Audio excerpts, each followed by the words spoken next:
हमारे दर्शन हो चुके हैं। अब नहा धो के फ्रेश होके नाश्ता कर लिया, उसके बाद मनगांव जा रहे हैं। देखते हैं वहाँ का कैसा अनुभव रहता है। थोड़ी सी तकलीफ तो है, तकलीफ शरीर में भी है, तीनों को हल्का सा फीवर हो रहा है, लेकिन आए हैं तो घूम लिए। हमने बद्रीनाथ के दर्शन कर लिए थे और सुबह सिर्फ हमारा एक ही काम था आज कि आज हमें माणा गाँव घूमना है। माणा गाँव घूमने के लिए आपको बद्रीनाथ के वहाँ पे जो बस स्टैंड से वानसी आपको टैक्सी मिल जाएगी, जो प्रति व्यक्ति 50 रुपये शुल्क आपसे लेती है और वो आपको 4 से 5 किलोमीटर लेके जाती है। कहते हैं 5 किलोमीटर लेकिन 4 किलोमीटर ले जाती है। यह है माणा गाँव का एंट्रेंस। और माणा गाँव में आपको जो वुलन का कपड़ा होता है, स्वेटर वगैरह बहुत अच्छा मिलता है। वो खुद बनाते हैं ऐसा वो बोलते हैं, और कुछ चीज़ें बनाते हुए देखा भी मैंने वहाँ पे।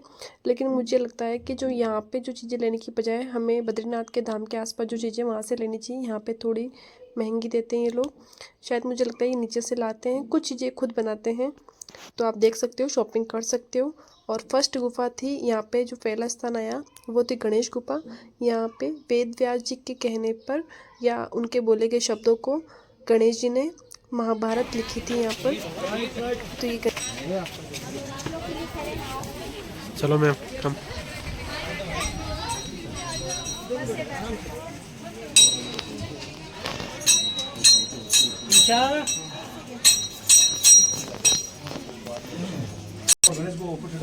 यहाँ पर वेद व्यास जी के द्वारा बोले गए शब्दों को महाभारत में लिखने वाले गणेश जी थे। और यहाँ से ही जब सरस्वती माता का वेग बहुत तेज हो रहा था, आवाज़ से परेशान होके माँ भगवान गणेश जी ने उन्हें श्राप दिया था कि यहाँ से तुम पाताल लोक में चले जाओगे। इसीलिए भारत में सिर्फ एक माणा गाँव है जहाँ से सरस्वती माता को देखा जा सकता है और उनके दर्शन किए जाते हैं। ये दोनों दूरियाँ पास पास में ही हैं, ज़्यादा दूरी नहीं। वेद व्यास की गुफा।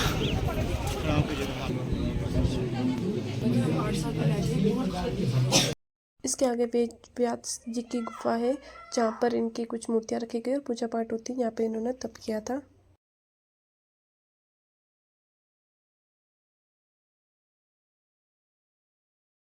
है हेमपुल, वो चलेंगे दर्शन करने।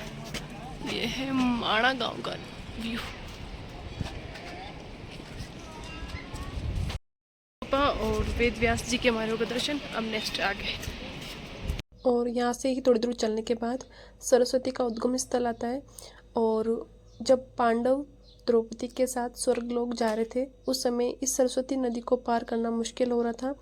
तो भीम ने एक शिला उठाकर एक पुलिया बनाया था। उसी पुलिया पे अभी वर्तमान जो हम जहाँ चल रहे हैं, ये वही पत्थर है। और इस पत्थर पे अभी भी वर्तमान में पुलिया का काम कर रहा है। इसलिए इसे भीम पुल कहते हैं, क्योंकि इसका निर्माण भी भीम ने किया था। और यहीं से, इस रास्ते से ही पांडव स्वर्ग लोग गए थे यहाँ से।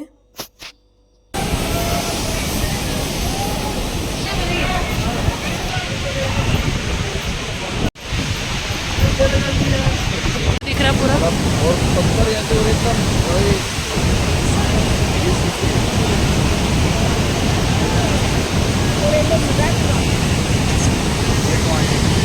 स्वर्गारोहण मार्ग। माणा गांव को आप 2 घंटे या 3 घंटों में आराम से घूम सकते हो। और वहाँ का, अगर माणा गांव जाते हो, वहाँ का लोकल फूड जरूर खाना। मांडवा की रोटी, मांडवा की भरवा पराठा से कुछ बनता है, बहुत टेस्टी होता है, जो वहाँ पे उपलब्ध है, जरूर टेस्ट करें। माणा गांव घूम चुके हैं, अब वापस जा रहे हैं अपने रूम की ओर। माणा गांव का व्यू।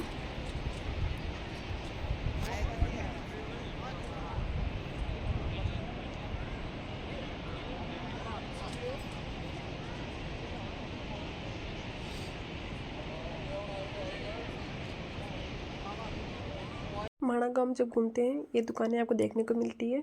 यहाँ पर जरूर चाय पीनी चाहिए, चाय बहुत टेस्टी है। और ये आपको दिख रहे 5 पांडव द्रौपदी की प्रतिमाएं जो इधर जा रही है। वो लोग स्वर्ग लोग गए थे, इसलिए यहाँ पे बनाएंगे। गाड़ी खाना यहाँ का फेमस फूड। शॉपिंग कर ली बहुत सारी। एक ये लकड़ी भी ली है जो नज़र की होती है। बहुत सारी शॉपिंग की दुकानें पे हमने खूब सारी शॉपिंग कर ली। आप भी आओ, जब भी शॉपिंग जरूर करना, बहुत अच्छी शॉपिंग चीज़ें मिलती हैं यहाँ पे। ओके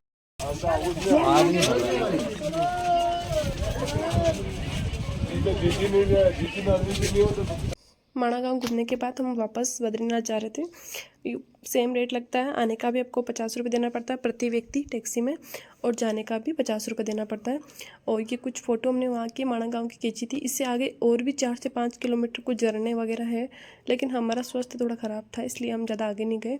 ट्रैकिंग काफ़ी लंबी थी और यहाँ के व्यू आप देख सकते हो, सच में बहुत सुंदर जगह है।